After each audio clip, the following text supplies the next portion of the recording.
Hello and welcome back to Shakesyear. We are working on the Rape of Lucrece, which, content warning, deals with sexual violence towards women, so if you need to tune out, that's fine, I still love you. If you want to hear today's stanzas, they are stanzas 29 to 32. And we are at the point where, in the middle of the night, Sextus Tarquinius is at Caladium. He knows that he wants to sleep with Lucretia. He knows that he's going to have to force himself on Lucretia. And it's the middle of the night, but he's having a little bit of a moment of doubt, maybe. He's realizing potentially how bad this is, this thing that he's going to do. So he lit a torch last night, and now he's talking to the torch about, what is this going to mean for me in the future if I go through with this? And stanza 29 picks up by saying, "Oh, shame to knighthood and to shining arms! Oh, foul dishonor to my household's grave! Oh, impious act, including all foul harms! A martial man to be soft fancy's slave. True valor still a true respect should have. Then my discretion is so vile, so base, that it will live engraven in my face. Yea, though I die, the scandal will survive, and be an eyesore in my golden coat. Some loathsome dash the herald will contrive to cipher me how fondly I did dote, that my posterity, shamed with the note, shall curse my bones and hold it for no sin to wish that I their father had not been. What win I if I gain the thing I seek? A dream? A breath? A froth of fleeting joy?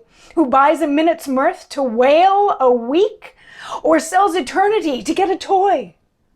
For one sweet grape, who will the vine destroy? Or what fond beggar, but to touch the crown, would win the scepter straight be strucken down? If Calatinus dream of my intent, will he not wake? And in a desperate rage post hither this vile purpose to prevent.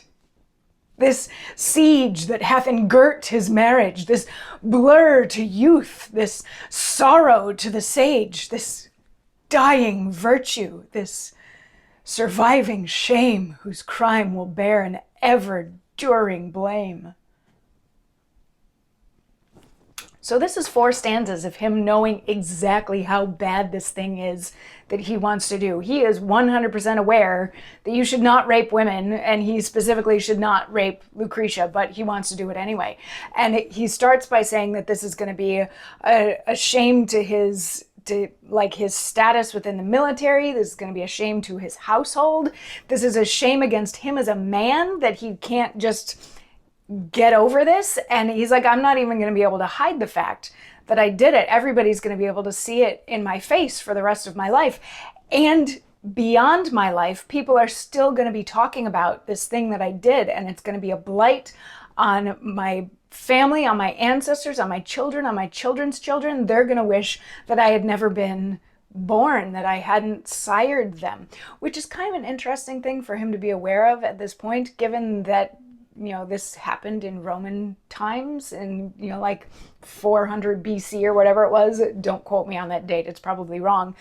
But even the fact that Shakespeare wrote a poem about it in the 1600s, keeping the story alive, and it's a poem that we still know and read today, the fact that he did this did stain his name well beyond his death. But then the third of these stanzas, he's like, what do I even get if I get this? It's going to be a brief little moment of joy when I'm actually in the middle of the act and I get this release. But, there's no lasting prize from this. It's like somebody who steals the crown and instantly gets beheaded for it because they stole the crown. Yes, they had the crown for 30 seconds, but then they lost their life because of it. And then in the last of these stanzas, he's like, oh my goodness, what if her husband knows what I want to do? Wouldn't he instantly come here and try to stop it? Like, this is ridiculous. He could be on his way here now even to try to stop me from doing this. He's like, so he's He's very aware of how bad this is and from how many different directions, and he's talking himself through it, but he's not quite done. We're hearing from the angel on his shoulder right now. We're still gonna hear from the devil on his shoulder starting tomorrow, about halfway through tomorrow. So anyway, I'll see you then for that. Mwah.